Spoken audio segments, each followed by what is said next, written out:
আমরা সবাই কৃষ্ণ মন্ত্রে দীক্ষিত হয়েছি। কৃষ্ণ কোন মন্ত্রে দীক্ষা নিয়েছি?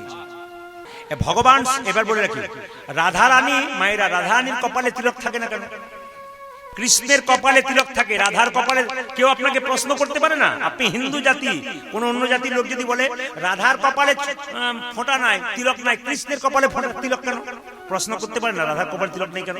সবাই শুনবেন মায়েরা, বাবারা শুনে রাখুন, খুব ভাইটাল প্রশ্ন। কি কেন রাধার কপালে তিলক আছে, কৃষ্ণের কপালে কৃষ্ণের কপালে তিলক আছে, রাধার কপালে তিলক নাই কেন? একটি কারণ, কৃষ্ণের একবার মাথা ব্যথা হয়েছিল। নারদ বলল, প্রভু তোমার যে মাথা ব্যথা হয়েছে তা তুমি তো বড় কবিরাজ, তুমি সারাতে পারো। বলছে তাহলে কি করে সারাবো? শোনো, যদি কোনো ভক্ত তার চরণধুলি দিতে পারে তবে তার চরণধুলি পেলে আমার মাথা ব্যথা ছেড়ে যাবে। এখন দেখো কেউ দিতে চাইছে না, নরকে যাবে বলে। এখন সঙ্গে সঙ্গে নারদ মুনি রাধারানী কি বলে, রাধে কৃষ্ণের বড় মাথায় ব্যথা, কিছু ব্যবস্থা করে তো চরণে ধুলি, তাহলে তার মাথা ব্যথা ভালো হতে পারে। সঙ্গে সঙ্গে সখীরা এবং রাধারানী বললো, আমাদের গোবিন্দের মাথা ব্যথা হয়েছে, ওই দেখি নারদ তোমার ওই চাদরটা দেখি। সঙ্গে সঙ্গে সবাই মিলে সখীরা এবং রাধারানীরা কি করলো, রাধারানী কি করলো, চরণের ধুলোটা তার ঝুলিতে দিয়ে দিল। আর সেই চরণের ধুলো যখন গোবিন্দ মাথায় নিলেন, মায়েরা গোবিন্দ যখন মাথায় নিলেন, তখন তার মাথা ব্যথা ভালো হয়ে গেল। এখন দেখুন, যেহেতু রাধারানীর এবং সখীদের চরণের ধুলো থেকে তিলকটা তৈরি হয়েছে, গোবিন্দ সেই ধুলোটা নিয়ে তিলক করলেন। যেহেতু তিলকটা তৈরি হয়েছে, সেই জন্য সখীরাও তিলক নেয় না, রাধারানীও তিলক নেয় না। এইবার একটা দামি কথা বলে যায়, যারা তিলক করেছেন তারা ভালো করেছেন, কিন্তু যারা তিলক করেন নাই, খুব পরিষ্কার করে শুনেন, ব্রহ্মবৈবর্ত পুরাণ পড়বেন, পরিষ্কার বলছে, তুমি পুজো পাঠ করো, যদি তিলক না থাকে তোমার পুজোটার কোনো দাম নাই। এই যে আপনি মন্দিরে পুজো করছেন, ভগবানকে ফুল দিচ্ছেন, তিলক নাই, আপনার কোনো দাম নেই, গোটা পুজোটাই বেকার। ব্রহ্মবৈবর্ত পুরাণ বলছে। আমি আজকে তিলকের কথা বলবো, আপনারা একবার তিলক করতে পারবেন কাল থেকে, কোনো অসুবিধা নেই। এই দিকে আর যদি আপনি তিলক দান ধ্যান করছেন লোককে, যদি তিলক না দেন তাহলে কিন্তু বেকার হয়ে গেল। তিলক না দেন কপালে, যজ্ঞ করছেন বাড়িতে, তিলক না দিলে বেকার হয়ে গেল। প্রশ্ন করবেন তিলক নেব কি করে? পাশের বাড়ির লোকটা তোমাকে ঠাট্টা করে।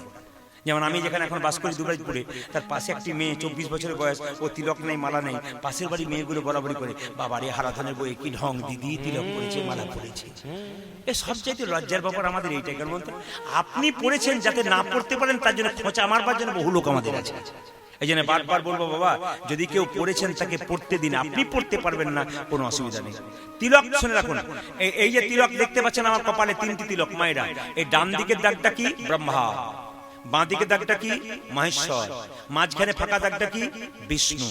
যার কপালে ব্রহ্মা, বিষ্ণু, মহেশ্বর থাকে, তার কপাল কি কোনোদিন খারাপ হতে পারে? এই যে এটা দেখতে পাচ্ছেন ফোঁটার মতো, এটা হচ্ছে তুলসী পাতা। গোবিন্দের চরণ ধরা হয় এটাকে, কখনো এটাকে তুলসী পাতা ধরা হয়। এবারে প্রশ্ন করবেন আপনারা যে যেখানে বসে আছেন, যে তিলকটা কোন কোন আঙ্গুলে না যায়? এই আঙ্গুলে না যায়, এই আঙ্গুলে না যায়, এই আঙ্গুলে না যায়, এই আঙ্গুলে না যায়, এই আঙ্গুলে না যায়। এটার নাম কি? বৃদ্ধাঙ্গুষ্ঠী। এটার নাম কি? তর্জনী। এটার নাম কি? মধ্যমা। এটার নাম কি? অনামিকা। এটার নাম কি? কনিষ্ঠা। যদি কোনো ব্রাহ্মণ মন্দিরে পুজো করছে, আপনি বলবেন, বাবা এই মা চঞ্চলার মন্দিরে গেছেন আপনি? কিছু মনে করুন, আমি আজকে গিয়েছিলাম, আপনার দেখে নেবেন পরীক্ষা করে। আমি আজকে পরীক্ষা করে দেখে নিয়েছি, মন্ত্র বলছেন ব্রাহ্মণ ঠাকুর অনেক রকম, আইনে কিন্তু ফাঁক আছে। যদি আপনাদের সাহস হয় ওনাকে বলবেন আমার কাছে বসতে, আমি পরিষ্কার বুঝে দিই। মন্ত্র বলছেন ঠিক, কিন্তু আইনে ফাঁক। কেন না? যদি কোনো ব্রাহ্মণ শাস্ত্রজ্ঞ হয়, কখন বুঝবেন? যদি সিঁদুরটা, মায়ের ফোঁটাটা এই আঙ্গুলে দেয়, তাহলে বুঝবেন উনি ঠিক দিচ্ছেন, নাহলে গোটাটাই ভুল দিচ্ছেন। যিনি দিচ্ছেন তাকে বলবেন, প্রদীপ পাল কালকে তোমাকে ডেকেছে। যদি মনে হয় আপনার পরিচিত থাকে, প্রদীপ পাল ডেকেছে, এই আঙুলে হয় না, এই আঙুলে হয় না। একবার শাস্ত্র পরিষ্কার করে বলছে, যদি ব্রাহ্মণকে চিনতে হয় কি করে, যে বাবা মা চঞ্চলার মন্দিরে একটু ফোঁটা নেবো, একটু সিঁদুরে ফোঁটা দাও, তিনি যদি প্রকৃত ব্রাহ্মণ হন, তিনি দেখবেন এই আঙুলে দেবে। যদি অন্য আঙুলে দেয়, তাহলে ফুল একবারে বোকামি করছে। একবারে শাস্ত্র পড়ে দেবে, পরিষ্কার মুখস্থ করে মন্ত্র পড়া, এছাড়া কিছু নয়। এবারে প্রশ্ন করবেন, আপনি তিলক নিচ্ছেন, একটু ফোঁটা কাউকে চাইছেন, আপনি এই আঙ্গুলে দেবেন ফোঁটাটা। এই আঙ্গুলে কাকে দেবেন? আপনার বাড়িতে কেউ মারা গেছে, তার কপালটা তিলক দিতে হয়, এই আঙ্গুলে দেবেন। এই আঙ্গুলে কাকে দেবেন? সবাই তাকান। এই আঙ্গুলে কাকে দেবেন? এটার নাম হচ্ছে কি? মধ্যমা। এই আঙ্গুলে কাকে দেবেন? স্বয়ং ভগবানকে এই আঙ্গুলে তিলক দেবেন। গুরুদেবের চরণে এই আঙ্গুলে তিলক দেবেন। গোবিন্দের চরণে এই আঙ্গুলে তিলক দেবেন। আহা, এটা মধ্যমাটা একটু ভুল হয়ে গেল, মধ্যমাটা নিজে নেবেন এই আঙ্গুলটা। আর এই আঙ্গুলটা অনামিকা। যারা গুরু মন্ত্র নিচ্ছেন তারা দেখবেন সবসময় এই আঙ্গুল থেকে মন্ত্র জপ হয়। জোরে বলুন হ্যাঁ না না। দেখবেন এই আঙ্গুল থেকে জপ শুরু হয়। তো সবাই লক্ষ্য করুন, এই আঙ্গুল থেকে জপটা শুরু হয়, অনামিকা। এই আঙ্গুলে আপনি গোবিন্দকে দেবেন, এই আঙ্গুলে গুরুকে দেবেন, অন্যগুলো নয়। গোবিন্দকে তুলসী পত্র দেবেন, এই আঙ্গুলে টাচ থাকতে হবে। গোবিন্দকে ফুল দেবেন, এই আঙ্গুলে টাচ থাকতে হবে। গোবিন্দকে বাতাসা দেবেন, এই আঙ্গুলটা টাচ থাকতে হবে, কারণ এটা অনামিকা। আর এই আঙ্গুলটা কি বলুন তো মায়েরা?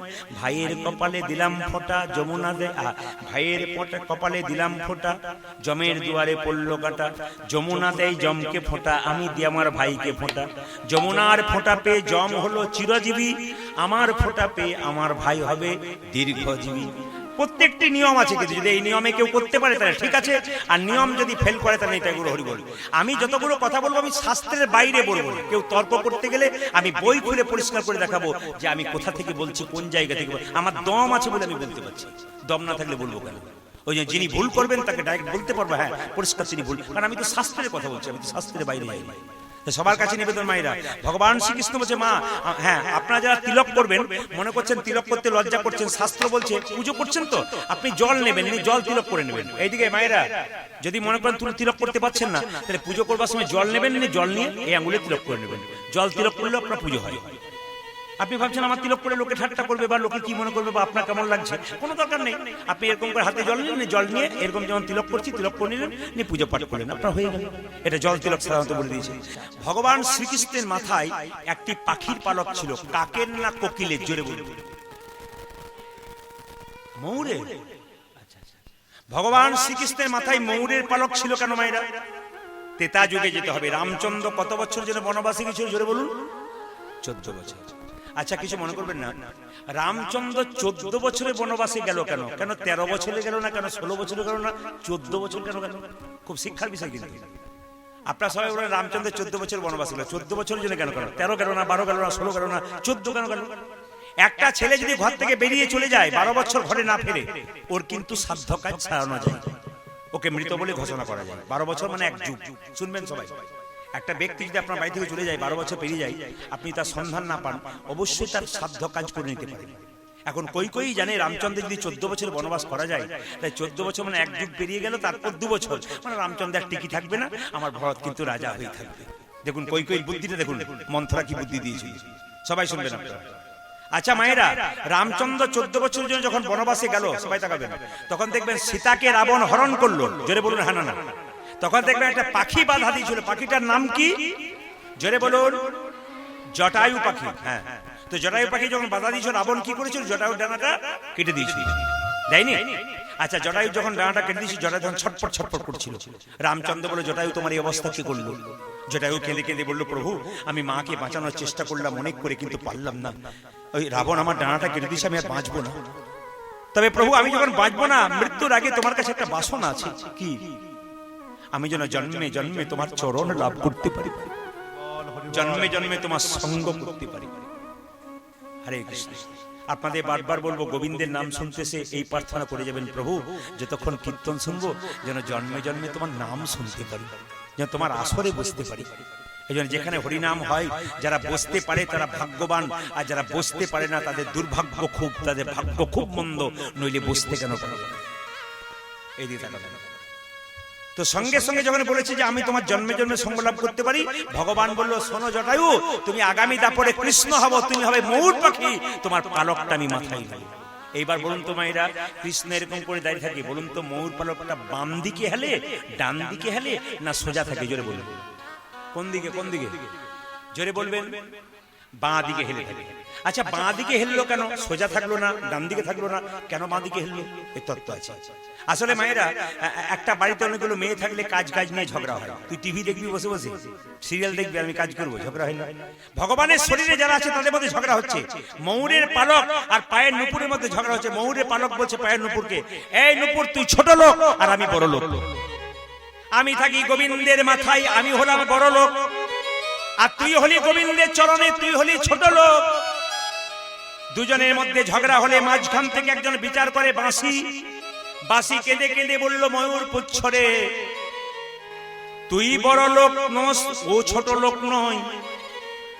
এ জগতে যারা সাধু গুরু বৈষ্ণব আছে তারা তো কোনদিন গোবিন্দের মাথায় থাকতে চায় না। এ জগতে যত সাধু গুরু বৈষ্ণব আছে তারা গোবিন্দের চরণে ধরতে চায়।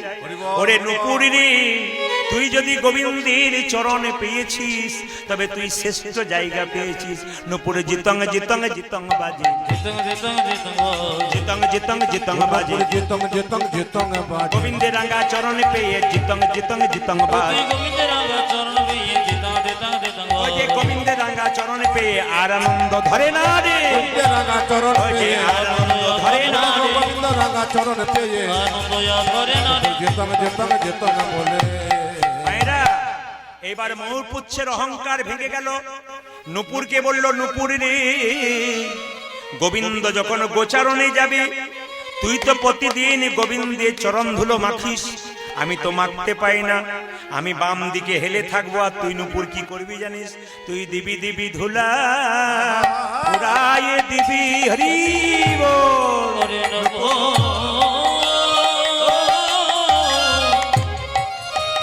ওরে হরে হরে আহা।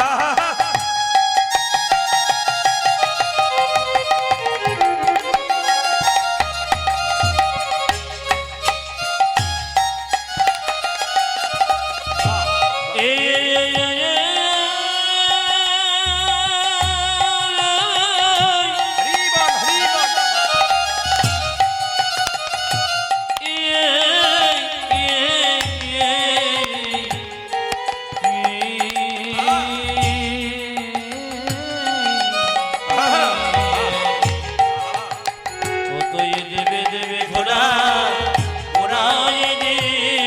দেবে দেবে ধুলা উড়ায়ে দিবি, দিবি দিবি ধুলা উড়ায়ে দিবি।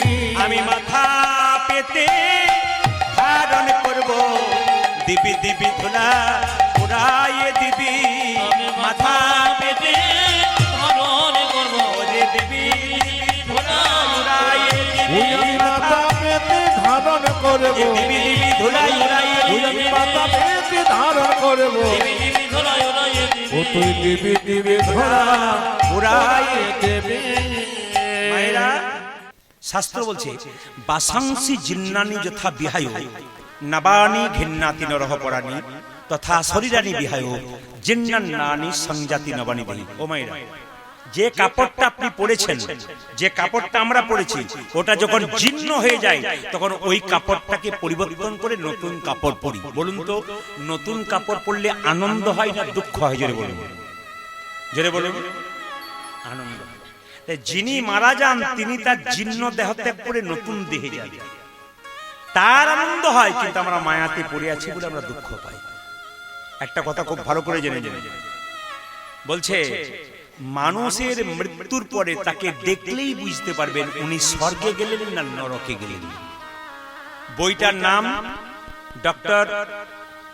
ডক্টর শিশির কুমার চক্রবর্তী, অমিয়নিমা চিত, আপনারা সবাই জানেন। আবার ডক্টর পঞ্চানন ভট্টাচার্য বই আছে জগত আমি, তাতে পরিষ্কার করে বলছে আপনাদের জামতাতে কেউ মারা গেল আপনি তাকে দেখতে গেলেন, ওনাকে দেখেই বুঝে নেবেন উনি স্বর্গে গেলেন নরকে গেলেন। রিসার্চ করে বলছে মৃত্যুর সময় কেউ যদি মনে হয় চোখ মুজে মারা গেছে কিংবা চোখ খুলে যেন মনে হচ্ছে ঘুমাচ্ছে, ইনি যাচ্ছেন স্বর্গে। আর মৃত্যুর সময় যদি দেখেন যে একবার বিভৎস ভয়ঙ্কর চেহারা হয়ে গেছে, আপনার বলেন না বাবারে মরাটা দেখলাম 3 দিন ঘুম হয়নি, জানবেন ইনি যাচ্ছেন নরকে। জন্ম হোক যথাযথ কর্ম যদি ভালো হয় মৃত্যুর সময় আপনার মুখটা কিন্তু ভালো থাকবে। আর একটা জিনিস দেখলে বুঝতে পারবেন উনি স্বর্গে গেলেন নরকে গেলেন। ডক্টর পঞ্চানন ভট্টাচার্য বলছেন কি, যখন মারা গেল তাকে যখন দরজা দিয়ে নিয়ে যাচ্ছে বলো হরি হরি বল বলে, তখন যদি লোকে বলে আহ মেয়েটা খুব ভালো ছিল, ছেলেটা খুব ভালো ছিল, মানুষটা খুব ভালো ছিল, যদি সবাই খুব ভালো বলে জানবেন ও যাচ্ছে স্বর্গে দশচক্রে ভগবান। আর আপনার মৃত্যুর পর যদি কেউ বলে লোকটা খুব বদমাইশ ছিল রে, মেয়েটা খুব দুষ্ট ছিল, জানবেন ইনি যাচ্ছেন নরকে।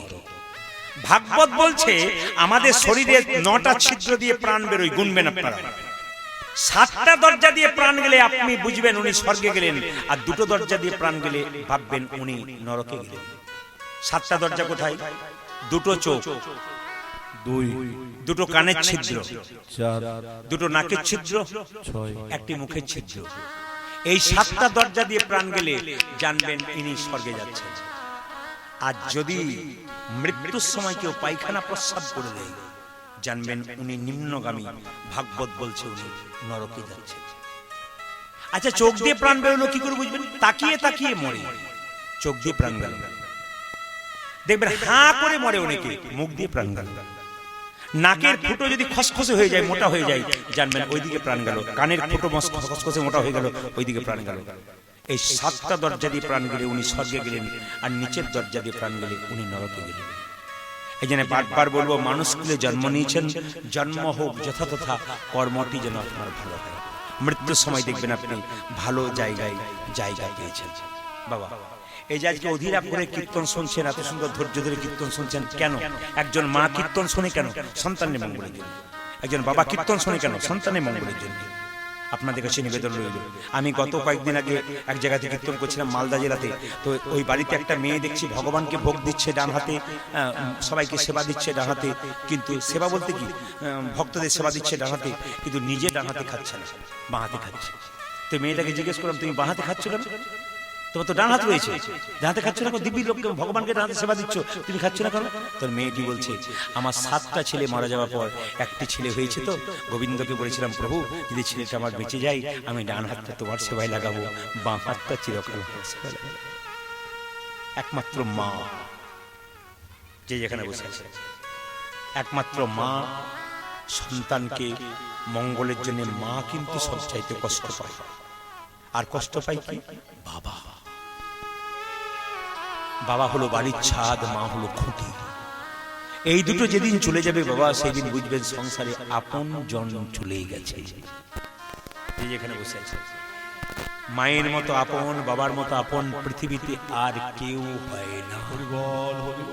এই দিকে একজন বাবা তার সন্তানের জন্য, তার কন্যার জন্য, তার সন্তানের জন্য না শুনতে পাবেন না বাবার কাছ থেকে। ছেলে বা মেয়ে যদি বাবাকে বলে, বাবা এই জিনিসটা খাবো, কোন বাবা কোনদিন না বলতে শুনতে পাবেন না, জীবন দিয়েও এনে দেবে, এনার নাম বাবা। আর মাকে যে দেখবেন রান্না করার সময় সবচাইতে ভালো খাবারটা সন্তানের মুখে তুলে দিয়েছে, ইনি হচ্ছেন মা। পৃথিবীতে সবাই ভুলে যায়, মা কিন্তু সন্তানের বেদনা কোনো মতেই ভুলতে পারে না। মেয়েরা দেখবেন বাপের বাড়ি তখন থেকে যায় না যখন থেকে তার মা বাবা মারা যায়। জিজ্ঞেস করি, তুমি বাপের বাড়ি যাবে না? বলে, কি করে যাব, আমার মাই তো নাই, আমি কার কাছে যাব? আমার বাবা নেই, আমি কার কাছে গিয়ে দাঁড়াবো? ওই জন্য মা বাবা হচ্ছে সংসারের সবচাইতে। একটা জায়গায় দেখেছিলাম, একটা ছোট্ট কুটরিতে মা বাস করছে, তার দুটো পাশে দুটো বাড়ি, বড় ছেলে বাস করছে, ছোট ছেলে বাস করছে। বড় ছেলে মাকে 15 দিন রাখে, আর ছোট ছেলে মাকে 15 দিন রাখে। মাকে জিজ্ঞেস করলাম, যে মাসে 31 দিন হয় সেদিন কি হয়? বলছে 15 দিন 30 দিন পাই, যে মাসে 31 দিন হয় সেদিন আমি উপবাস থেকে যাই। যে মা 10 মাস 10 দিন গর্ভে ধারণ করলো, সেই মা 15 দিন পেল দুটো ছেলের কাছে, একদিন পেল না। না, কীর্তন শোনা মানে এই নয়, নিজের বিবেক তৈরি করা, চৈতন্য যোগানো, চেতনা জাগবে। কীর্তন শুনবেন মানে কি, আপনার চেতনা জাগবে, বিবেক জাগবে। আপনি মানুষ হতে না পারলে আপনি কীর্তন শুনে কি করবেন? আপনাকে জাগাতে হবে। মায়ের মতো আপন কেউ হয় না, বাবার মতো আপন কেউ হয় না। দোষ দেবেন না। আপনাকে পৃথিবীতে জন্ম দিয়েছে, পৃথিবীর আলো দেখিয়েছে, 10 মাস 10 দিন গর্ভে রেখেছে, কত দেবদেবীর কাছে মন্দিরে প্রার্থনা করেছে, তোমার সুস্থতার জন্য তোমাকে স্তন্য দুগ্ধ দিয়েছে। তোমার মা একদিকে খাবার খাচ্ছে, তুমি একদিকে আঁচলে পায়খানা করে দিয়েছো, তবু মা খাবার খাচ্ছে, তবু ছেলেকে যত্ন করে রাখে। ইনি হচ্ছেন মা। বাচ্চা অবস্থায় একটা ছেলে তার মায়ের একটা স্তনে মুখ দিয়েছে, একটা স্তনে বারবার পা দিয়ে ধাক্কা দিচ্ছে, তবু মা কিন্তু সন্তানকে ভালোবাসে। একটা মায়ের পেটে 10 মাস 10 দিন একটা ছেলের জায়গা হয়, সেই ছেলে বড় হয়ে জামতারায় ফ্ল্যাট কেনে, সবার জায়গা হয়, কিন্তু মা বাবার জায়গা হয় না। কীর্তন শুনে কোনো লাভ নেই যদি এই জায়গাটা ঠিক না রাখে। ওই জন্য মায়ের মতো আপন কেউ মায়ের। পৃথিবীতে মা যদি চলে যায়, তবে পৃথিবীতে আপন বলে আর কেউ। আপনে বলতে কেউ। পৃথিবীতে বাবা যদি চলে যায়, তবে তার মতো আপন কেহ না। মাকে যেন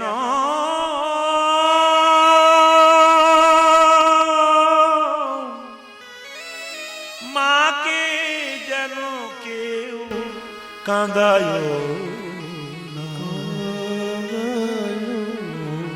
না। মায়ের দুফোঁটা চোখের জল গোটা পৃথিবী অভিশপ্ত হয়ে যেতে পারে। আজকে ওনার মা বাবার আত্মার শান্তির জন্য বললাম, আমাদের সন্তানটার জন্য শান্তির জন্য বললাম। সবাই আপনারা ওনাদের আত্মার শান্তির জন্য, আমার ঘরের সন্তানটার জন্য, ওনাদের আত্মার শান্তির জন্য এক সেকেন্ড নীরবতা পালন করুন, যেন গোবিন্দ চরণে ওরা জায়গা পায়নি। তাই হরিবল বলবো, আপনার মাথা নিচু করবেন, আবার হরিবল বলবো, আপনার মাথা নিচু করবেন। নিতাই গৌর হরি হরি। ভগবান শ্রীকৃষ্ণ বলছে মা তোমাকে আমি প্রণাম করলাম, এবার গোষ্ঠে যাব। সবাই সবাই লক্ষ্য করুন। ভগবান শ্রীকৃষ্ণ মা যশোদাকে প্রণাম করে যখন বেরোলেন, সুবলকে বলছে, সুবল রে, বলে কি কেন তুই আজকে? সুবল বলছে, জানিস কেন আজকে আমি গোষ্ঠে যাচ্ছি? আজকে আমার দাদা বলরামের জন্মদিন। ওরে শনি রে সুবল, আমার মনেরও কথা, ওরে কালী দহদ রয়েছে যথা। শনি রে সুবল, মনের কথা, কালী দহদ রয়েছে যথা। শনি রে সুবল, মনেরও কথা, কালী দহদ রয়েছে যথা। শনি রে সুবল, মনের কথা, কালী দহদ রয়েছে যথা। কালী সর্পের দর্প করিব ক্ষয়, ব্রজবাসী সবে পাবে রে অভয়। কালী সর্পের কর্ম করিব ক্ষয়, ব্রজবাসী সবে পাবে রে অভয়। কালী সর্পের দর্প করিব ক্ষয়, ব্রজবাসী সবে পাবে রে অভয়। কালী সর্পে দর্প করিব ক্ষয়, ব্রজবাসী সবে পাবে রে অভয়। বহু প্রাণের প্রাণ বিনষ্ট করি, দর্পে আত্মহারা হয়েছে ভারী।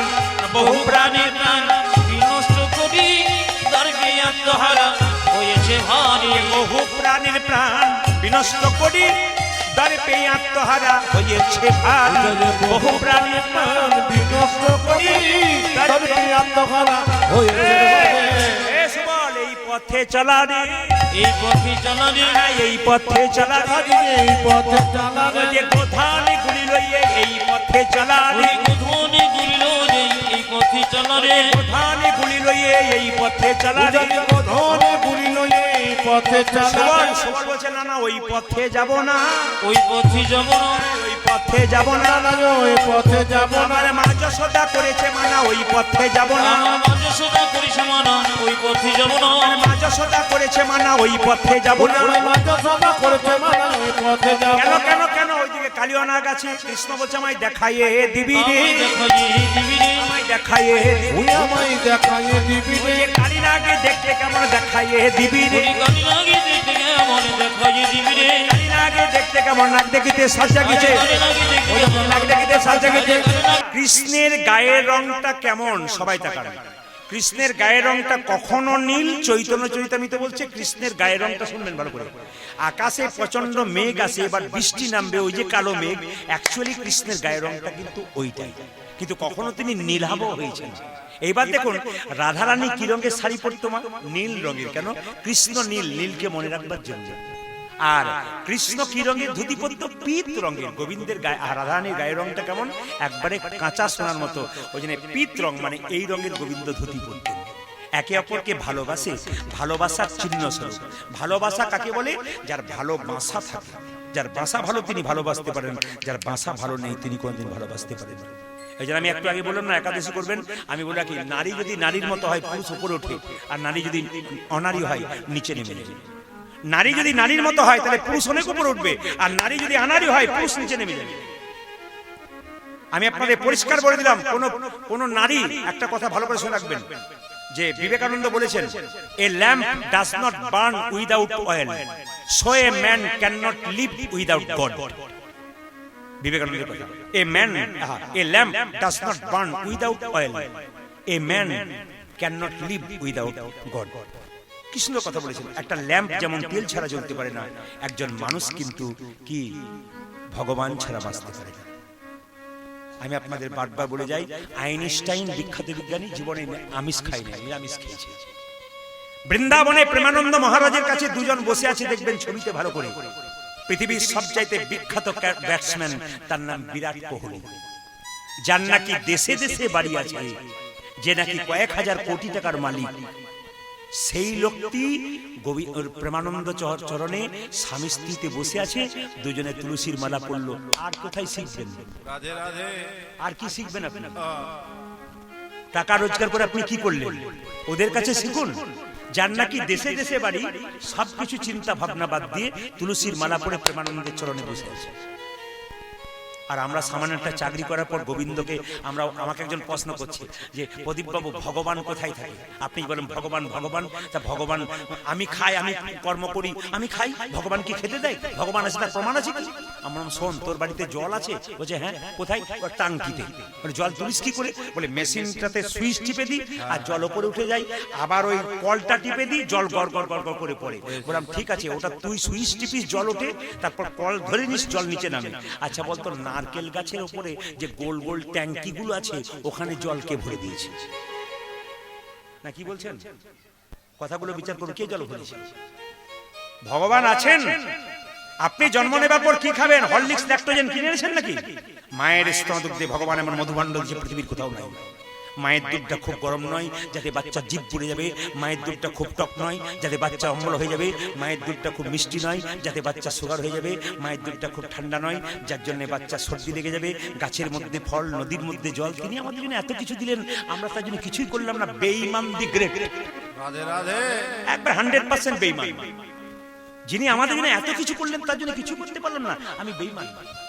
এই জন্য বারবার বলবো, রাত্রিবেলায় চিন্তা ভাবনা করবেন আমি যে কথাগুলো বললাম। তাহলে প্রেমানন্দ মহারাজের চরণে আরেকজনকে বলি, কুমার শানু, বিখ্যাত গায়ক। সেদিন দেখছি গলায় কাপড়টা নিয়ে প্রেমানন্দ মহারাজের চরণে প্রণাম করে গান গাইছে। অমিতাভ বচ্চন সে পর্যন্ত চলে গেছে। আর একজন ক্রিকেটারকে দেখলাম, রোহিত শর্মাকে সেদিন দেখলাম প্রেমানন্দের চরণে। আরে বাবা, বুঝতে পেরেছে আসল জায়গাটা কি, আমরা শুধু বুঝতে পারলাম না। একবার নিজের বিবেককে প্রশ্ন করলাম না, কর্ম করলাম, খেলাম, কি করলাম? শেষ বয়সে ভেবে কি লাভ আছে, যখন পায়ে চলতে পারবেন না, চোখে দেখতে পারবেন না, কানে শুনতে পারবেন না? আমাদের শুধু স্বভাব হয়ে গেছে কি বলুন তো, এ বুড়ো হবেই তখন করবি, বুড়ো হবার চান্স যদি না পাস, তার আগে যে চলে যাস তখন তো কি হবে? না না, কথাগুলো শুনবেন যে ঠিক বলছি না ভুল বলছি। এই জন্য বারবার বলবো, মায়েরা ওরা করলো, আমরা কিছুই করতে পারলাম না, এটা সবচেয়ে লজ্জার ব্যাপার। মায়েরা এইদিকে তাকান, এই যে আমার করছেন না সংসারে, কিছু মনে করবেন না। কেউ যদি মরে যায়, জামাটা যে পরে যদি মরে, তাহলে জামাটিকে ও সঙ্গে দেয় না ঘরে রেখে দেয়? জোরে বলুন না, একটু ভয়ে বলবেন না, জোরে বলবেন। যে জামাটা পরে মরে গেল, সেই জামাটা ওর সঙ্গে দিয়ে দেয় না ওই জামাটা খুলে আবার বাক্সতে রাখে? জোরে বলুন।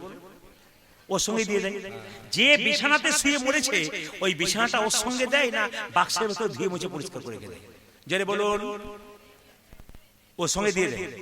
আর গলাতে যদি 5 ভরি একটা সোনার মালা থাকে, ওটা কি করে?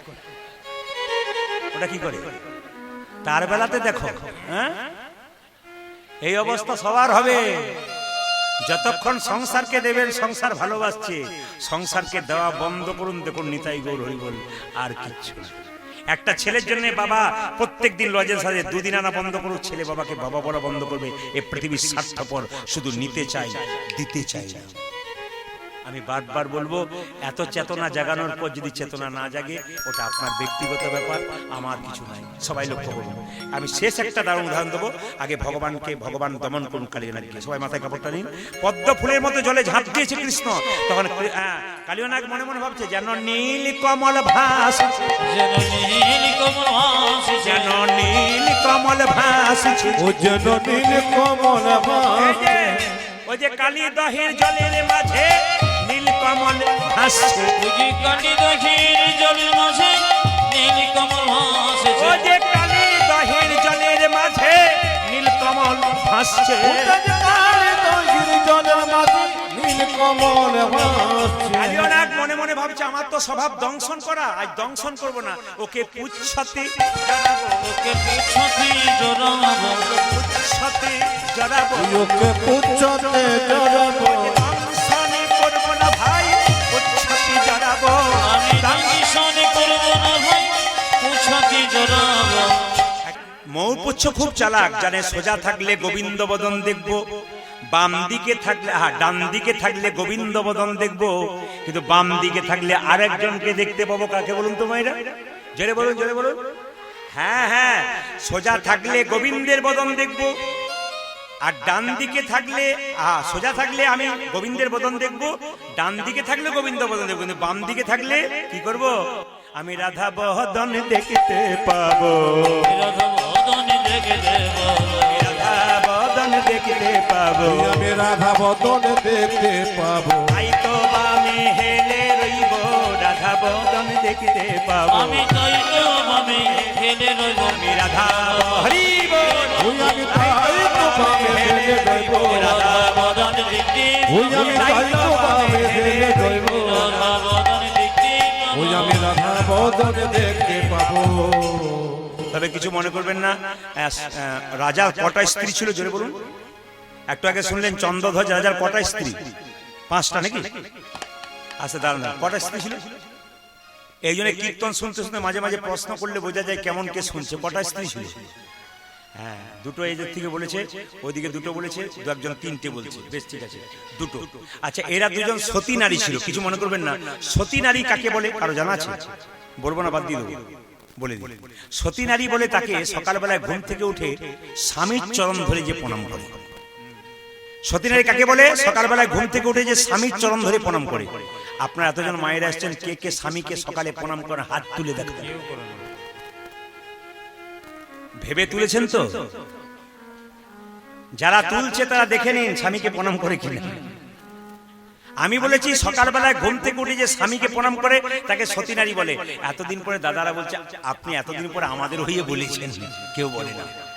না না, যারা প্রণাম করেন না, হাত তুলতে পারলেন না, তাদের একটা উপায় বলে দিই। আজকে কীর্তন শুনে কালকে সকালবেলায় সব স্বামীকে প্রণাম করবেন, আর দাদারা সব পাগুলো একটু ধুয়ে মুছে শোবেন, কাল সকালে আপনাদের প্রণাম হবে। না না, আপনার স্বামীর সঙ্গে আপনার কি কি সম্পর্ক একটু বলবো, তাহলে বুঝতে পারবেন। হ্যাঁ হুঁ দেবেন কিছু।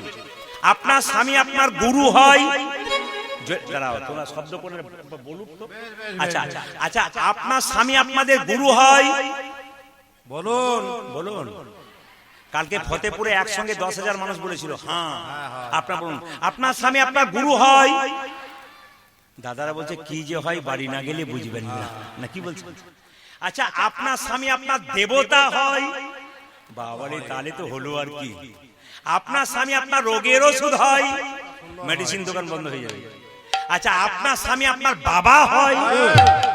বাবা আবার বলা যায় নাকি গো? দেখুন, এরা কিন্তু সবাই হাসছে, কিন্তু 2-4 জন কিন্তু বলেছে হ্যাঁ হয়। না না, আরে বাবা হাসলে হবে না, এখনই বোঝালে কিছু করে পড়বে তা বটে। দেখবেন বলতে হবে, কেন বলতো? এটা আমি বলি নাই, শাস্ত্র বলছে। আপনার স্বামী আপনার বাবা হয়, আপনার ছেলে হয়, আপনার ভাই হয়, আপনার ইহলোক পরলোক সবকিছু হয়। কেন? নিমাই যেদিন সন্ন্যাস নেবে তার আগে দিন বিষ্ণুপ্রিয়াকে বলেছে, প্রিয়া তুমি বাপের বাড়ি চলে যাবে। বিষ্ণুপ্রিয়া বলেছে, স্বামী এটা কি বাপের বাড়ি নয়, তুমি আমার বাবা, তুমি আমার ছেলে, তুমি আমার ভাই, তুমি আমার বন্ধু, তুমি আমার ইহকাল, তুমি আমার পরকাল। নিমাই বলেছিল আমাকে লোকে পণ্ডিত বলে, আমি বুঝতে পারলাম না স্বামী কখন বাবা হয়, স্বামী কখন ছেলে হয়, স্বামী কখন ভাই হয়, তুমি কি করে বুঝলি?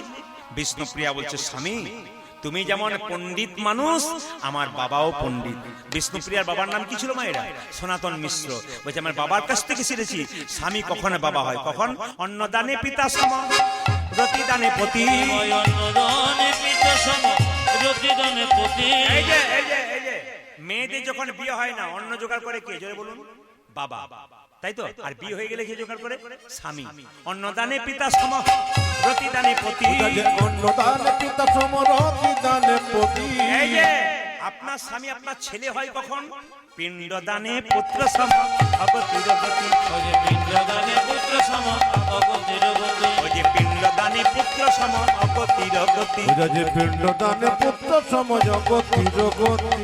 স্বামী স্ত্রী বেঁচে আছে মায়েরা, স্বামী স্ত্রী বেঁচে আছে, ছেলে মেয়ে নাই। আগে যদি স্ত্রী মারা যায়, সেই স্ত্রীর পিণ্ড কিন্তু তার স্বামী দিতে পারে। আর যখন স্ত্রীর পিণ্ড স্বামী দেয়, তখন ছেলের ভূমিকা গ্রহণ করে। পদকর্তা বলছেন, পিণ্ডদানে পুত্র সম, অগতির গতি। ওই যে পিণ্ডদানে পুত্র সম, অগতির গতি। আবার উপদেশে গুরুতুল্য, সেবাতে দেবতা, রোগী রোগী শুধু সম, বিপদে উঠা যে রোগে সম বিপদীতি ওই ভ্রাতা যে রোগেতে ওষুধি সম বিপদেতে ভাতা। আমার রোগীতে শুধু সম বিপদে ভাতা। এই যে তোমাদের পতিপুত্র পতিপিতা, পতিপুত্র পতিপিতা, পতিপুত্র বুঝা পতিপিতা, যে পতি পুত্র পতি পিতা পতি হলো পরম দেবতা, পতিপুত্র পতিপিতা। পতি হলো পরম দেবতা, পতিপুত্র ওই যে পতিপিতা, পতি হলো পরম দেবতা, পতিপুত্র পতিপিতা। পতিপুত্র বুঝা যে পতিপিতা, পতি হল প্রাণদেবতা পতিপুত্র বুঝা যে পতিপিতা। পতি পুত্র পতি পিতা ভগবান বলছে মা আমাকে সাজাবে কিভাবে জানো? অলকা তিলকা ভালে বনমালা দেমা গলে, অলকা তিলকা ভালে। ওমা অলকা অলকা তিলকা ভালে বনমালা দেমা বুঝা গলে। যে অলকা তিলক ভালে বনমালা দেমা বলে মোহনিয়া মোহনিয়া মোহনিয়া বাসি দে মাহাতে, আজে মোহনিয়া বাসে যে মহাতে, মা মোহনিয়া বাসি দে মাহাতে। মা মোহনীয় পাখি দেমা মা সাজাইয়ে দে মা, সাজাইয়ে দে মা, সাজাই দে মা, সাজাই দে মা, সাজাইয়ে দে মা, সাজাইয়ে দে মা। সাজাই দেমা সাজাই দেমা কষ্টে যাবার সময় হলো, সাজাইয়ে দে মা, সাজাইয়ে দে মা। কষ্টে যাওয়ার সময় হলো, সাজাই দে মা, সাজাই দে ওই যে মা। কষ্টে যাবার সময় হলো, সাজাইয়ে দে মা, সাজাইয়ে মা দে। করতে যাবার সময় হলো সাজাই দেমা সাজাই দেমা চরণেতে চরণেতে চরণেতে পরা হনুতু। তোমার চরণেতে বরাবনো ফুল। আচ্ছা ভগবান বলছে মা আমাকে সাজিয়ে দাও। বলে কি? শোনো, সীতাম সুদাম দাম সুবলা দিয়ং সুমান, সীতাম সুদাম দাম সুবলিয়া দিয়ং ও সুমান। যে সীতাম সুদাম দাম সুবলা দিয়ং সুমান। সুদাজে সীতাম সুদাম দাম সুবলা দিয়ং সমান দাঁড়াইয়া দাঁড়াইয়া দাঁড়াইয়া আছে রাজপথে, রাজিয়া আছে রাজপথে, দাঁড়াইয়া আছে রাজপথে। বুঝাতে দাঁড়াইয়া আছে রাজপথে বলি দাঁড়াইয়ে আছে, দাঁড়াইয়ে আছে, দাঁড়াইয়া আছে, দাঁড়াইয়া আছে, দাঁড়াইয়ে আছে, দাঁড়াইয়ে বুঝাতে আছে। দাঁড়াইয়া আছে দাঁড়াইয়া আছে শ্রীরাম সুদাম প্রথম আছে, দাঁড়াইয়ে আছে, দাঁড়াইয়ে আছে। সীতাম সুদাম প্রথম আছে, দাঁড়াইয়া আছে, দাঁড়াইয়া ওই যে আছে। শ্রীরাম সুদাম প্রথম আছে, আর যে ধৈর্য ধরে না, সীতাম সুদাম প্রথম আছে আরে যে ধরে যে ধরে না, সীতাম সুদাম প্রথম আছে আরে যে ধরে যে ধরে না। বুঝাতে দাঁড়াইয়া আছে দাঁড়াইয়া আছে দাঁড়াইয়া দাঁড়াইয়া দাঁড়াইয়া আছে রাজপথে। বুঝাতে দাঁড়াইয়া আছে রাজপথে সবাই মাথায় কাপড়টা নিন। ভগবান শ্রীকৃষ্ণ মা যশোদা কৃষ্ণকে সাজাচ্ছে। সবাই ভক্তি করে বসুন। কৃষ্ণকে কোলে নিয়ে মা সাজাচ্ছে। ওগো নন্দরানী কৌতূহলে আমার গোপাল এলো, ইয়া কোলে। উলধ্বনি মায়েরা, উলধ্বনি উলধ্বনি উলধ্বনি। আহা! হরি বল, হরি বল। আহারে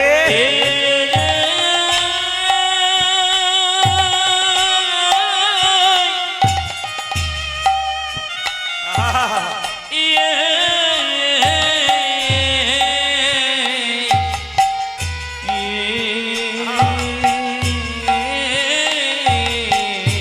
হরি বল।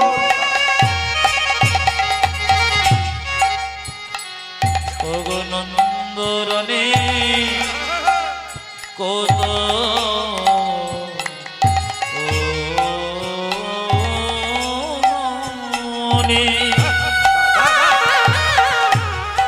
বাবা আমার গোপালের লইয়া বলে সাজায় রানী আপন। গোপাল কি সদম উলধ্বনি মায়েরা গোপালকে সাজাচ্ছে সবাই।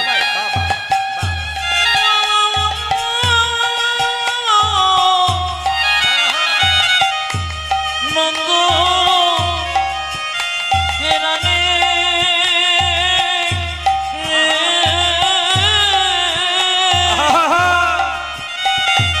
ওগো সাজায় মনসাধে সাজায় রানী আপন মনার সাধে সাধে আরে সজরনি আপন মন সাধে সাজায়ে দেয় মা।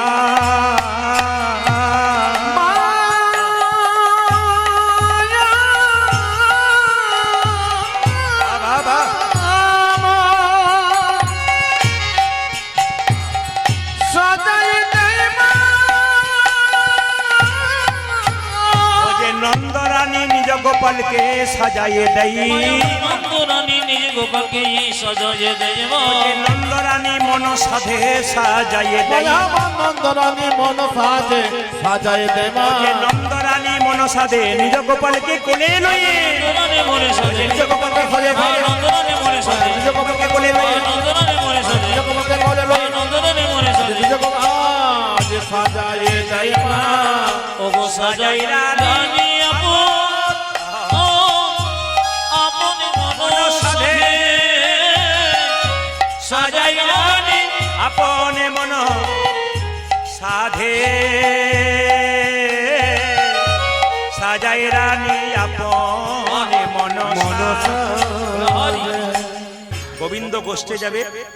এখন আপনারা দোল তো সামনে আসছে, সবাই মিলে হাত তালি দিয়ে একটু গাইবেন। সবাই হাত তুলুন, গোবিন্দ গোষ্ঠী যাবে। একবার হাত তুলে কিন্তু সুন্দর করে হাত তুলুন একসঙ্গে, শ্যামল তরুণ সুন্দর করে একসঙ্গে তালি দিন। বাহ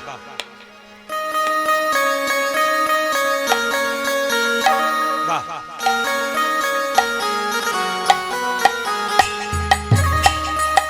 উলধ্বনি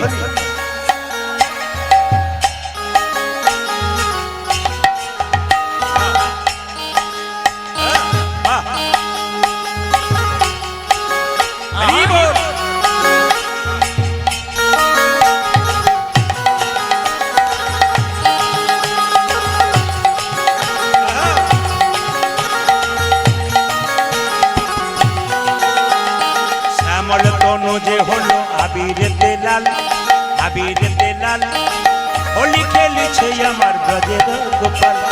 শ্যামল তনু যে হলো আবিরেতে লাল, আবিরেতে লাল, হোলি খেলেছে আমার ব্রজের গোপাল। শ্যামল তনু যে হলো আবিরেতে লাল, আবিরেতে লাল, হোলি খেলেছে আমার ব্রজের গোপাল। আসলে কিছু মনে করবেন না, ঝাড়খণ্ডে আমি গান কম করি কারণ অন্যান্য অনেক অসুবিধা আছে। তো কালকে ফতেপুরে কালকে ফতেপুরে গান করেছি আমার ভাগ্নের জন্য। ওখানে ভাগ্নে ব্যবসা করে, ওখানকার কমিটি ধরেছে তোমার মামাকে করে দিতে হবে। ভাগ্নে দুদিনই এসেছিল, এ করে দিতে হবে। আপনার বজেন বাবুকে জিজ্ঞেস করুন, 3 বছর কিন্তু আমার পেছনে লেগে আছেন। আমার দাদাকে বলেছেন, দাদা বলেছেন বাপু আমার ভাইকে আমি জিজ্ঞেস করবো পরে বলবো। দাদাকে করতে পারেনি, আমার ভাইপো এসছে, ভাইপোকে বলেছে তোমার কাকুকে কিন্তু করতে হবে। দাঁড়িয়ে আছে, বলছে তোমার কাকুকে কিন্তু করে দিতে হবে। এবার ছেলে যদি বাবাকে বলে আর কোনো কথাই নেই, কাকু এই গানটা কিন্তু করতে হবে। ওর জন্য আমি এখানে, আর ভাগ্নের জন্য ওখানে, দুজনের অবদান কিন্তু আছে এখানে। হাত তুলুন। শ্যামল তনু যে হলো আবিরেতে লাল, আবিরেতে লাল, হোলি খেলেছে আমার ব্রজের গোপাল। শ্যামল তনু যে হলো আবিরেতে লাল, আবিরেতে লাল, হোলি খেলেছে আমার ব্রজের গোপাল। সাথে লইয়ে সেদাম সুদাম যত না রাখাল। হরি বল। সাথে লইয়ে সেদাম সুদাম যত না রাখাল। সাথে লইয়া সেদাম সুদাম যত না রাখাল। হোলি খেলেছে আমার ব্রজের গোপাল। সাথে লইয়ে সেদাম সুদাম যত না রাখাল। হোলি খেলেছে আমার ব্রজের।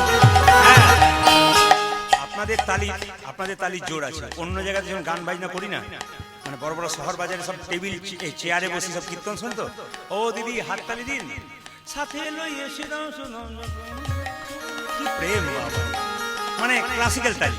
আবার অনেকে এত কুড়ি আছে, সাথে লইয়ে সেদাম সুদাম, মানে যত রকমের আছে আর কি।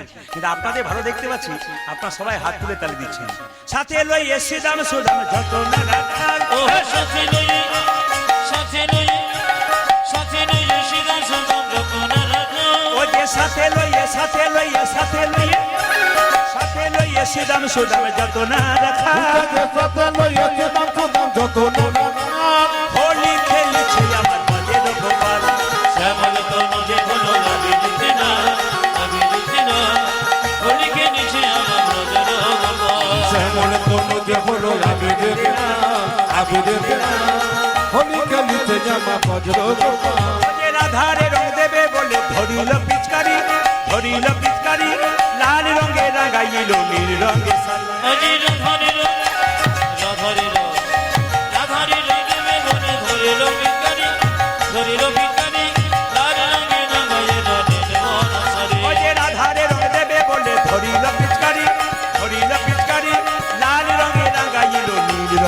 উচাতে রাধারে রং দেবে বলে ধরিল ভিখারি ধরিল ভিখারি লাল রঙে জাগা দিল নীল রঙের শাড়ি যে রাধা বলে রং দিও না দোহাই নন্দলাল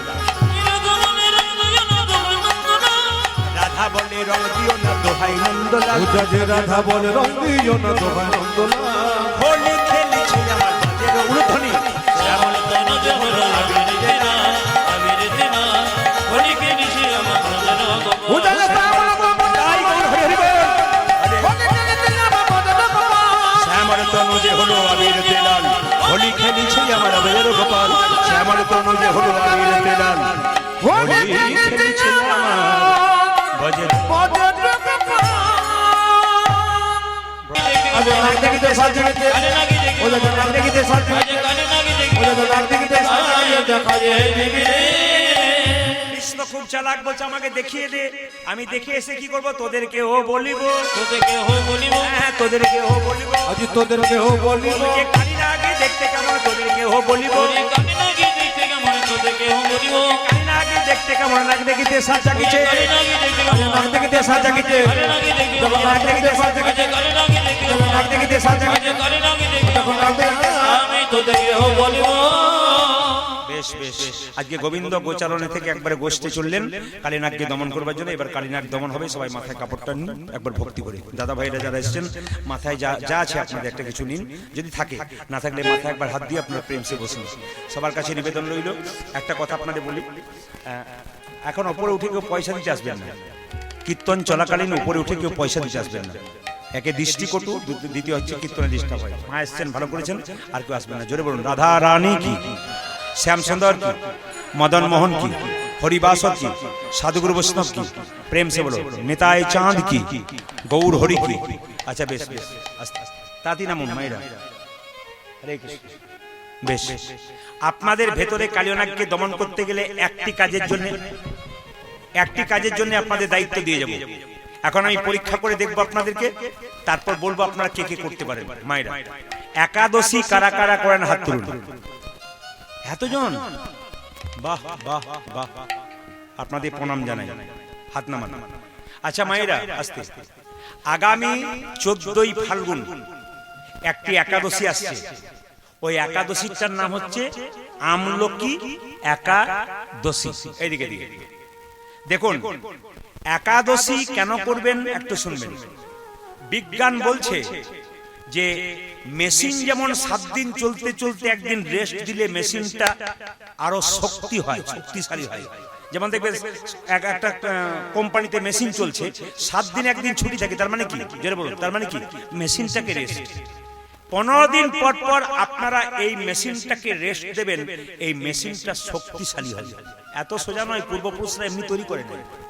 মুসলমান সমাজে দেখবেন এখন রোজা চলছে 30 দিনে 30টা রোজা রাখে ভোর 4টা থেকে সন্ধ্যে 6টা পর্যন্ত জল তো দূরে কথা থুতু পর্যন্ত গেলেন কি কঠিন ব্রত চিন্তা করুন আর আমাদের একাদশীর দিনে আপনি ফল খেতে পাবেন সবজি খেতে পাবেন দুধ খেতে পাবেন শরবত খেতে পাবেন অনেকে সাবুদানা খেতে পাবেন পাকা কলা খেতে পাবেন মিষ্টি খেতে পাবেন তবু একাদশী করবেন না না না হাসি নয় এগুলো আমাদের লজ্জার ব্যাপার একটা মুসলিমদের ছোট্ট বাচ্চাকে জিজ্ঞেস করুন তুই রোজা রেখেছিস দেখবেন বলবে হ্যাঁ আমি চেন্নাইয়ে গিয়েছিলাম আজ থেকে 10 বছর আগে চিকিৎসা করার জন্য মায়েরা তো যে মুসলমান ডাক্তার অপারেশনের জন্য আমাকে বলেছিলেন তাকে তখন রোজা চলছিল জিজ্ঞেস করলাম স্যার আপনি রোজা রাখেন বলে হ্যাঁ বলে কেন বলে আমি তো ছোট থেকে আমার মা বাবা শিখিয়েছে তো তাহলে যিনি ইংল্যান্ড ফেরত আমেরিকা ফেরত ডাক্তার তিনি দেখুন রোজা রাখতে পেরেছে আর সবচাইতে লজ্জার ব্যাপার আমাদের যদি কেউ চাকরি বাকরি করে ওকে জিজ্ঞেস করুন একাদশী করো ওসব মা কাকিমার করে আমাদের ওসব পড়া কি দরকার আছে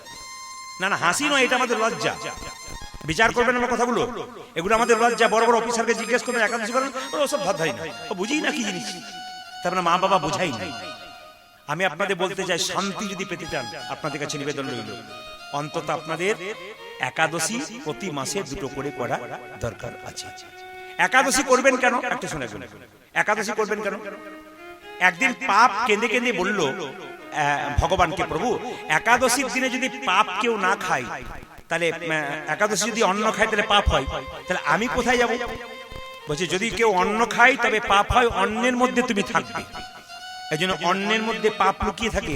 তাই একাদশীতে পঞ্চশস্য খেতে নেই। চাল, গম, জব, সরিষা, ডাল, এই 5টা জিনিস কিন্তু একাদশীর দিনে খেতে নেই, বাকি সব খাবেন। নির্জলা একাদশী করতে পারলে খুব ভালো। যদি না করতে পারেন তাহলে ফলমূল খাবেন, সবজি খাবেন। আর যদি তাও না করতে পারেন, মনে করেন একটু ভালো করে করবো, তাহলে শুধু ফলমূল খাবেন, তবু একাদশী করবেন। একটা বাঘিনী তার বাচ্চাকে সাঁতার শেখায়, আগে বাঘিনী জলে নেমে যায়, তারপর বাচ্চা নেমে যায়। বাবা মা যদি না করে, বাচ্চা শিখবে কি করে? একটা বাচ্চা তো বাবার কাছ থেকে শিখবে যে কেমন ভাবে চলতে হয়, কেমন করে বলতে হয়। আমি একটা প্রমাণ আপনাদের দিয়ে যাই, সবাই মন দিয়ে শুনে নিন মায়েরা।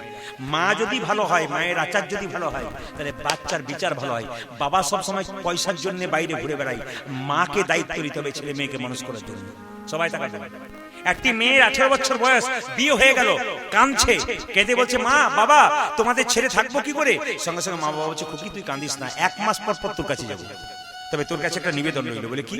তুই শ্বশুর বাড়ি যাবি, শ্বশুর মশাইকে ভালোবাসবি, শাশুড়ি মাকে ভালোবাসবি, স্বামীকে ভক্তি করবি, এটা কিন্তু কথা রাখিস মা। হ্যাঁ ঠিক আছে, কোনো অসুবিধা নেই, কথা রাখবো। কিন্তু মেয়েটি গিয়ে 7 দিন পর থেকে ঝগড়া আরম্ভ করবে। ছেলের বাবা ফোন করে বলছে মেয়ের বাবাকে, আপনার ছেলে এসে আপনার মেয়ে তো এসে থেকে ঝগড়া করছে। মেয়ে যখন আত্মমঙ্গলা করতে এলো, মেয়ের মা তখন বলছে, মেয়ের বাবা বলছে, তোকে বারবার করে বললাম ঝগড়া করিস না, ঝগড়া করিস না, তুই তাও ঝগড়া করলি। মেয়েটার উত্তর শুনুন, চমকে যাবে। মেয়েটার অদ্ভুত উত্তর। মেয়েটার মা বলছে, তোকে বারবার করে সেদিন বললাম ঝগড়া করিস না, ঝগড়া করিস না, ভক্তি করবি, আর তুই ঝগড়া করে দিলি। মেয়েটা বলছে, মা 18 বছর ধরে বাড়িতে যেটা শিখলাম সেটা করব, না শেষ দিনে যেটা শেখালে সেটা করব? তার মানে কি? 18 বছর ধরে তো দেখলাম তুমি দাদু ঠাকুমার সঙ্গে খালি ঝগড়াই করে গেলে, আমি তো ঝগড়া শিখলাম, শেষ দিনে ভালো শিক্ষা দিয়ে কি লাভ আছে? আমি আপনাদের বলতে চাই, মায়ের চলা যেমন হবে, মায়ের বলা যেমন হবে, মায়ের দেখা যেমন হবে, বাচ্চার দেখা তেমন হবে। বাবা তো সবসময় পয়সার জন্য বাইরে যাবে, মা বাচ্চাকে চলাবে, বলাবে, কথা বলবে। মায়ের চলা বলা দেখা যদি খারাপ হয়, বাচ্চা খারাপ হবে 100%। এই জন্য বারবার বলবো, মায়েরা আপনারাই পারেন ছেলেগুলোকে তৈরি করে দিতে, একাদশী শেখান। 8 থেকে 80 বছর পর্যন্ত সবাই। আবার কখন করবেন? বুড়ো হবেন। আরে বাবা, ফুল যখন গাছে শুকিয়ে গেছে, ওটা গোবিন্দ সেবায় লাগে। যখন ফুল তত্তাজা থাকে, গোবিন্দ সেবায় লাগে। শুধু এই ঝাড়খণ্ড দেখলে হবে না। আমি তো পশ্চিমবাংলার কোনো জেলাটাই বাদ নাই, সব জেলা আমার হয়ে গেছে। পশ্চিমবাংলা বাইরে রাজ্যে রাজ্যে আমি যাই, আপনি চিন্তা করতে পারবেন না, বাড়ি বাড়ি বাচ্চাগুলো একাদশী করছে, 16-17 বছর ছেলেগুলো একাদশী করছে। এখানে অনেক ছেলে আছে, কম বয়সে ছেলে আমি দেখতে পেয়েছি, তুলসীর মালা তিলক নিয়ে এখানে বসে আছে। তার মানে কি? একাদশী মা বাবা শিখিয়ে দিয়েছে। আপনি মা হয়েছেন, বাবা হয়েছেন, আর কতদিন এরকম করে থাকবেন? বাচ্চাকে কি শিক্ষা দিয়ে যাবেন? আপনি কি ভাবছেন বাচ্চা জন্য লাখ লাখ টাকা রেখে দিলাম, সম্পদ রেখে দিলাম, বাচ্চাকে কেমন তৈরি করে? এইরকম না, এইরকম। যদি এরকম তৈরি করে যান, শেষ দিনে আপনার বাচ্চা দেখবে। আর যদি এরকম তৈরি করে যান, নিতাই গৌর হয়ে যাবে। শুধু পড়াশোনা করে চাকরি পেয়ে গেল, বৃদ্ধাশ্রমে মা বাবাকে রেখে দিল, ওর কোনো দাম নাই। কৃষ্ণ ভক্ত সন্তান তৈরি করতে গেলে আগে আপনাকে কৃষ্ণ ভক্ত হতে হবে, নাহলে আপনার ছেলে তৈরি হবে কি করে? ওই জন্য বারবার প্রত্যেকটি মাকে বলে গেলাম যে আপনার কৃষ্ণ ভক্ত হন, একাদশী করুন। মায়েরা, একাদশী দিনে যত কম খাবেন তত ভালো। 2 বার খেতে হয় মাত্র। একাদশী দিনে বারবার খাবেন না, 2 বার খাবেন। একবার স্নান করে, একবার সন্ধ্যাবেলায় শোবার আগে, এই রাত্রিবেলায় একবার খাবেন, 2 বার খাবেন। একাদশী দিনে পেটটাকে 4 ভাগ করলে, যে 1 ভাগ খেতে হবে, 1 ভাগ জল রাখতে হবে, 2 ভাগ ফাঁকা রাখতে হবে, এরই নাম একাদশী। আর আপনি বিভিন্ন রকম খেয়ে গলা ভর্তি করে নিলেন, ওর নাম একাদশী কিন্তু নয়। একাদশী মানে যত মুখ ঝুটা কম করবেন তত ভালো। একাদশী দিনে শর্ত করতে হবে, খারাপ কিছু বলবো না, খারাপ কিছু দেখবো না, খারাপ কিছু ভাববো না, তবে তো একাদশী করা সার্থক হবে। একাদশী দিনে অনেক খাওয়া নয়। একাদশী দিনে যদি কেউ নির্জলা থাকে, ওটা উত্তম একাদশী। যদি কেউ ফল ফুল খায়, ওটা মধ্যম একাদশী। আর আমি একবার একাদশী মালদাতে ছিলাম, ও তো আমাকে 1000 রকমের খাবার দিয়েছে। এমন বাবার, এই তো উত্তম মধ্যম কিছু নয়, সব তো ধমাধম একাদশী। ধমাধম একাদশী করবেন, উত্তম একাদশী করবেন, তবে তো আপনার লাভ আছে। ধমাধম একাদশী করবেন। আমি আপনাদের বারবার বলবো, মায়েরা একাদশী করুন, দেখবেন আপনাদের লাভ আছে। একাদশীর দিনে যত আপনি নীরব থাকতে পারবেন, ভক্তি থাকবে, আপনার সন্তান ভালো তৈরি হবে, সংসার আনন্দে। আপনারা এইটা ভেবে নিয়েছেন যে স্যার টাকা রোজগার করবো, টিভি দেখবো, আনন্দ করবো, ঘুরে বেড়াবো, এটা জীবন নয়। ও তো পশুদেরও হয় ওরকম। আপনি যেটা করছেন না, পশুগুলো এরকম অনেক কিছু করে। কিন্তু আপনাদের কাছে নিবেদন রইল, আমি মানুষ, আমার জীবনটাকে পরিবর্তন করতে হবে। এই জন্য বারবার বলে গেলাম, মায়েরা জীবনকে আপনারা পরিবর্তন করুন, জীবন সুন্দর হবে। শুধুমাত্র আপনার সবাই লক্ষ্য করবেন, যে যেখানে বসে আছেন, আমরা আসাম যাই তো, আসামে আপনার চিন্তা করতে পারবেন না, আসামে যিনি এমএলএ, আসামের যিনি এমএলএ, আসামে যে জায়গাতে যায় যিনি এমএলএ, আপনার চিন্তা করতে পারবেন না। যিনি এমএলএ আছেন তিনি কিন্তু চেয়ারে বসবেন না কোনো মতেই, কীর্তন শুনতেছে, অবাক হয়ে যাবেন আপনারা। আসামে যিনি এমএলএ না, আমরা বিভিন্ন জায়গাতে গান করতে তো এমএলএ আসেন, তো এসে চেয়ার দেন, চেয়ারে বসবে না, মাটিতে বসে যায়। আমি জিজ্ঞেস করি মাটিতে বসেন কেন? আরে ও যেমন আমিও তো তেমন, মাটিতে বসবো না মানে? মাটিতে গোবিন্দের নাম হচ্ছে, সবাই বসে আছে, আমি চেয়ারে কেন বসবো? আমি তাহলে উঁচু হয়ে গেলাম। আমার কোমরে ব্যথা থাকে, হাঁটু ব্যথা থাকে, আমি কোমরের চেয়ারে বসতে পারি, এতে কোনো অসুবিধা নেই। কিন্তু আমি যদি সুস্থ থাকি, আমি একবার নিচুতেই বসবো। মানুষ যদি মানুষের জন্য কিছু করতে না পারলো, তাহলে তার কি লাভ আছে? যেন মানুষের জন্য মানুষকে কিছু করতে হবে। সবাই মিলে বলি একাদশী মহারানী কি, একাদশী মহারানী কি।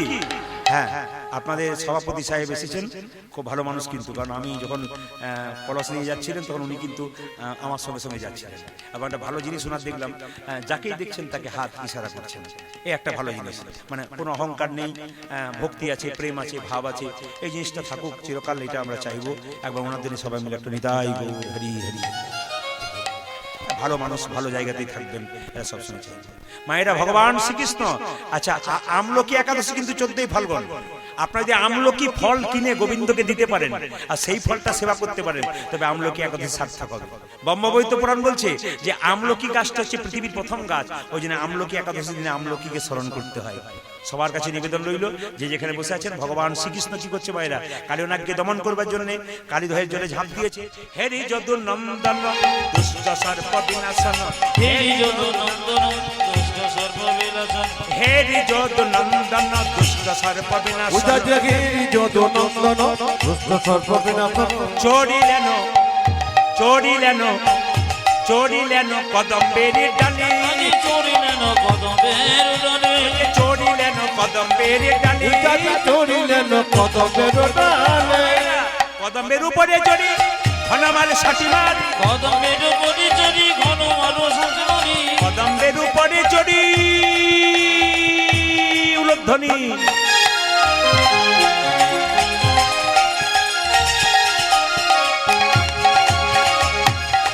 উদয় কদম্বের হনুমানে ভগবানী, কদম্বের উপরে চড়ি ঘনমাল ষাটি মারি, কদম্বের উপরে চড়ি ঘন মারো শাসনারি, ঝাঁপি দিলেন ঝাঁপি দিলেন ঝাঁপি দিলেন কালীদহ জলে, ঝাঁপি দিলেন কালীর দহ জলে, ঝাঁপি দিলেন কালীদহ জলে। ঝাঁপিলেন কালীদহ জলে, এই যে সে যে কারো দর্প রাখে না রে, কারো ধর্ম রাখে না রে, কারো দর্প রাখে না রে, কারো দর্প রাখে না রে, দর্পহারি প্রাণ গোবিন্দ কারো দর্প রাখে না রে, ধর্মহারি প্রাণ গোবিন্দ কারো ধর্ম রাখে না রে, দর্পহারি প্রাণ গোবিন্দ কারো দর্প রাখে না উদয় রে, দর্পকারী প্রাণ সে যে গোবিন্দ, কারো দর্প রাখে না রে, দর্পকারী প্রাণ গোবিন্দ, উদয় দর্পকারী প্রাণ গোবিন্দ, কারো ধর্ম রাখে না উদয় রে, কারো দর্প রাখে না রে, ঝাঁপে দিলেন কালীদহ জলে, উদয় ঝাঁপি দিলেন কালীর দহ জলে। মায়েরা কি কথা বলে যায় আগামী কালের জন্য আপনাদের।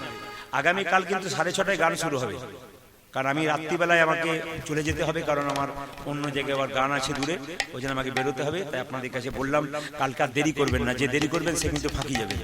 আসুন ওকে পুচ্ছাতে জড়াবো, উৎসবে জড়াবো, পুচ্ছাতে জড়াবো, ওকে পুচ্ছতে জড়াবো, দংশনই করবো না ভাই, পুচ্ছাতে জড়াবো। আমি তুমি সবই করবো না ভাই, উৎসবে জড়াবো, যাকে যার যেমন স্বভাব যতই বোঝানো বুঝবে না। যেমন নিম পাতাকে যতই মিষ্টির রসে ভেজান ও তেতো যায়, জোরে বলুন।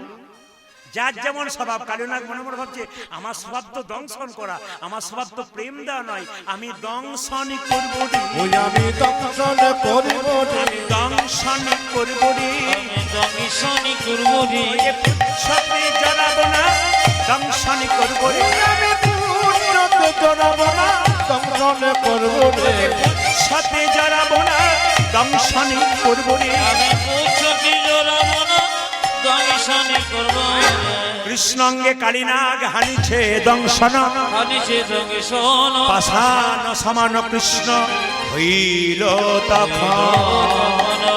সবাই তাকান, কৃষ্ণঙ্গে কালীনাগ বারবার যখন দংশন করছে, কৃষ্ণ তখন পাথরের মতো হয়ে গেল, আর কালীনাগের ফোনাটা ভেঙে ভেঙে গেল।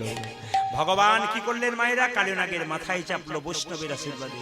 ওগো ফনাতে ফনাতে দমন করি, উলুধ্বনি, ফনাতে ফনাতে দমন করি, ফনাতে ফনাতে গমন করি, ফোনাতে ফোনাতে দমন করি, নট বড় বেশে দাঁড়ালো হরি নট বড় বেশে দাঁড়ালো হরি নট বড় বেশে দাঁড়ালো হরি নট বড় বীর দাঁড়ালো হরি ও মা দেখো কত শোভা হয়েছে কত শোভা হয়েছে কত শোভা হয়েছে কত শোভা হয়েছে কালী নাগের মাথার উপর কত শোভা হয়েছে ওই কালী নাগের মাথার উপর কত শোভা হয়েছে কালী নাগের মাথার উপর কত শোভা হয়েছে কালী নাগের মাথার উপরে কত শোভা হয়েছে এবার কি করলো কালীর ফনায় নটন রঙ্গ কালীর ফনায় নটন রঙ্গ কালীর ফনায়